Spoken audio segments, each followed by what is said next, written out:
नमस्कार। आज हम बुध ग्रह की बात करेंगे।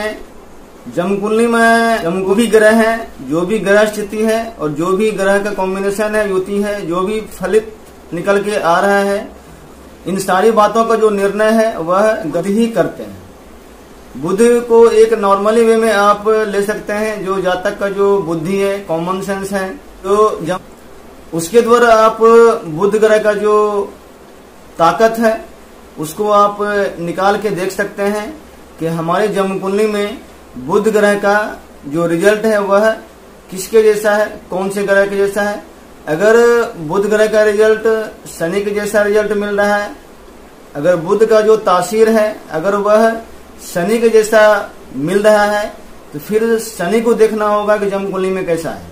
तो शनि जो है जमकुंडली में अच्छा नहीं है, खराब है, तो फिर यहाँ पर शनि खराब तो बुध भी खराब। तो इस तरह से आप जमकुंडली में बुध ग्रह के, इसलिए जमकुंडली के सारे जो भी फलित हैं उसके योगों को देखने से पहले बुध को देखना बहुत ही जरूरी है। यह जातक को तो चकमा देता ही है, और जो अच्छे अच्छे ज्योतिषी हैं उसका भी ये माथा घुमा देते हैं। तो क्योंकि बुध ग्रह जिस भी ग्रह के साथ होता है वह उसी के जैसा रिजल्ट देता है। और साथ ही बुध ग्रह को बिना पेंदी का लोटा कहा गया है। बुध कब किस करवट ले लेगा इस पर विचार करना बहुत ही आवश्यक है।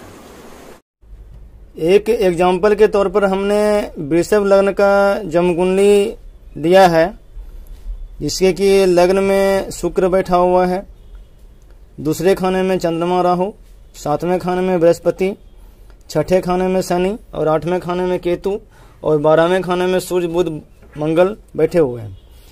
तो इस कुंडली में हम बुध के जो तासीर है अर्थात जो लाल किताब ज्योतिष में बताया गया है कि बुध का भेद निकालने के लिए इसे तोते का भेद के रूप में कहा गया है। तो खास करके खाना नंबर 3, खाना नंबर 9 और खाना नंबर जब 12 में बुध हो तो विशेष रूप से बुध का भेद निकालना जरूरी हो जाता है, क्योंकि खाना नंबर 3, 9, 12 एक ऐसा बुध का घर है इसमें कि दिखता तो कुछ और है लेकिन जातक अंदर से होता कुछ और है। कहने का मतलब है कि बुध का जो स्पष्ट जो लक्षण है वह जमकुंडली को देख करके, या जो बुध किस घर में है सिर्फ उसे देख करके निकालना, यह कहना बहुत ही कठिन है कि जातक का स्वभाव उस तरह का होगा जैसा वह दिख रहा है। अर्थात जमकुंडली के 12वें खाने में जो लाल किताब फलित में दिया गया है उसके हिसाब से, या फिर जमकुंडली के तीसरे खाने में, या फिर जमकुंडली के 9वें खाने में। यूं तो जमकुंडली के किसी भी खाने में बुध ग्रह हो तो इसका जो तासीर है निकालना अहम हो ही जाता है, लेकिन खास करके तीसरे खाने, 9वें खाने और 12वें खाने में बहुत जरूरी है कि इसे सबसे पहले आप यह जान लें कि प्रत्येक जो ग्रह है उसका जो ताकत है वह कितना होता है। यह जो ताकत है यह लाल किताब ज्योतिष हो या फिर जो हमारा वैदिक ज्योतिष है, परंपरागत जो ज्योतिष है, उसमें ग्रहों का जो ताकत है वह सेम है। अर्थात सूर्य जो है उसका ताकत 9/9 है, अर्थात इसे डायरेक्ट वे में लें तो 9 हुआ इसका पावर।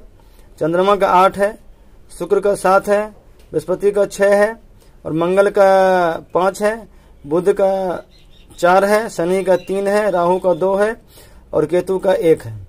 अर्थात सबसे कम पावर जो है केतु का 1/9 और सबसे जो ज्यादा ताकत है वह सूर्य को मिला है। ग्रह का जो ताकत है वह तो स्थिर है।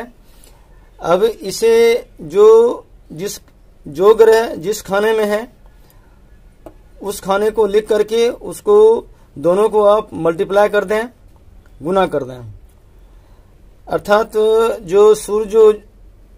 अर्थात जमकुंडली में जो सूर्य का पोजीशन है वह 12वें खाने में आ रहा है, चंद्रमा का पोजीशन दूसरे खाने में आ रहा है, शुक्र का फर्स्ट खाने में आ रहा है। खाना वाइज ग्रह का जो पोजीशन है उसको लिख करके और उसे आप मल्टीप्लाई कर दें, तो ये यहाँ पर इस तरह से आपका योग बनेगा। टोटल यहाँ पर लिख लें, जो सूर्य का पावर है वह 9 और मल्टीप्लाई 12 तो 108 आएगा। चंद्रमा का 8 मल्टीप्लाई 2 16 आएगा। इस तरह से सारे ग्रहों का ताकत लिख लें और उसमें फिर आप 9 से डिवाइड कर दें, 9 से आप भाग कर दें। टोटल जो इनका जो जोड़ है वह 311 आता है। इसमें अगर 9 से हम भाग करते हैं, 9 से भाग करने पर जो शेष है वह 5/9 आता है। अब ये देखना है कि जो 5/9 है,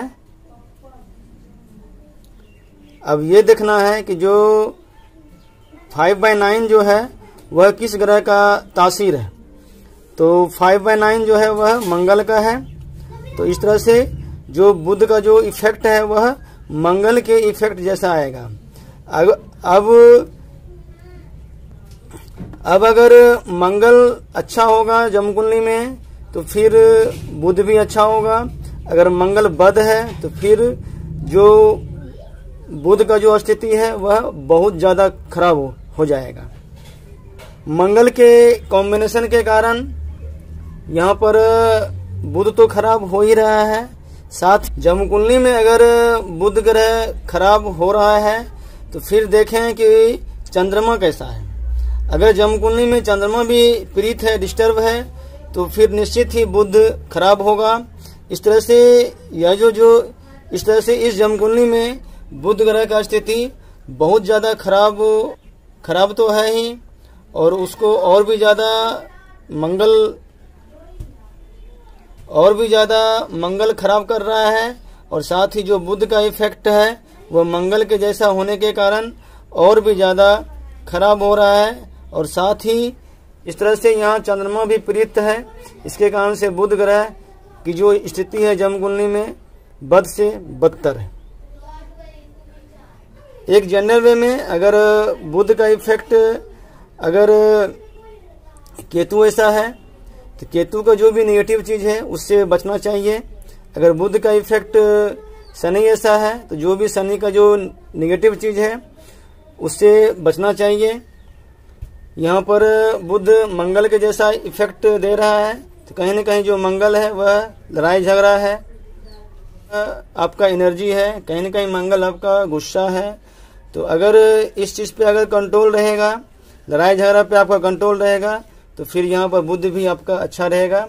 और अगर आप बेवजह का लड़ाई झगड़ा अगर आप करते हैं, बेवजह का आप गुस्सा करते हैं, तो फिर यहाँ पर बुध का स्थिति और भी खराब होता चल जाएगा। नॉर्मली 11वें खाने और 12वें खाने को बुध को ऐसा कहा गया है कि लोग आपसे दूर खुद ब खुद होते चल जाते हैं। खास करके 12वें खाने के जो बुध है इसको पागल कुत्ता कहा गया है। 11वें खाना और 12वें खाना दोनों खाने में जो बुध है वह एक हरकाए कुत्ते ऐसा कहा गया है। खास करके जातक का बिहेव कुछ ऐसा हो जाता है जिसके कारण से सभी उससे खुद ब खुद दूर जाने लगते हैं, सभी उससे दूरी बना लेते हैं।